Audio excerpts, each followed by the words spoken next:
China delayed the UNSC statement. Well, that's right, viewers. In fact, China also pressurized the United Nations Security Council to water down the statement that eventually United Nations Security Council released on Pulwama. In fact, we are being told that China even opposed the mention of the word terrorism in this statement. That's the big update that we are getting for our viewers. Azhar Khan is now joining us live for more on this big story.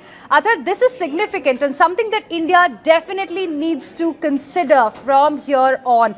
Statement was to be issued on the February of 15th, on the evening of 15th of February, but it eventually was China that sought delay in the statement. Well, in one line I can say, Hina, this is China being China. We've known for a very long time, India has known for a very long time that China speaks in a forked tongue when it comes to either condemning terror emanating out of Pakistan or specifically when it comes to JeM or Masood Azhar, its chief. It has time and again in the past also scuttled any moves by India to make sure that the United Nations Security Council or any other international body that has its eyes on financial terrorism or terrorism being financed by certain parties. This is just a latest incident and a confirmation that they tried their best to delay the statement that eventually came out of the UNSC. Also, some perspective here, Hina, Maliha Lodi, who is the Pakistani rep at the UN, also met the UNSC president last week. She publicized that visit, tweeted out photographs, and that was what Pakistan was trying to do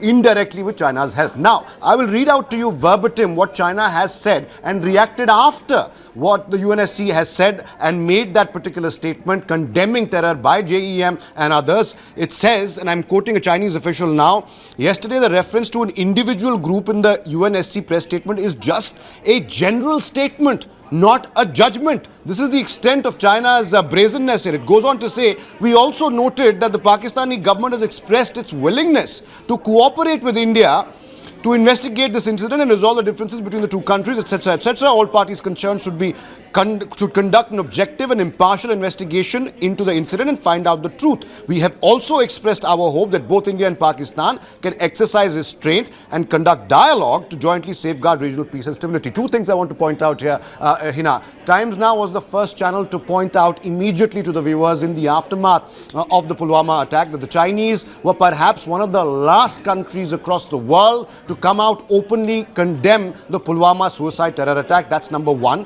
We pointed it out and then China had to react. Number two, China, of course, has been trying this and doing this successfully, unsuccessfully, partially successfully for a very long time now. India needs to realize, the Indian government needs to realize that a larger threat is always from Pakistan's all-weather friend China. They will try indirect, covert, overt ways to scuttle what India is trying to do, and that is to make sure that international bodies, the world at large, the international community, so to say, zeroes in, identifies and passes a judgment on people like Masood Azhar and his organizations.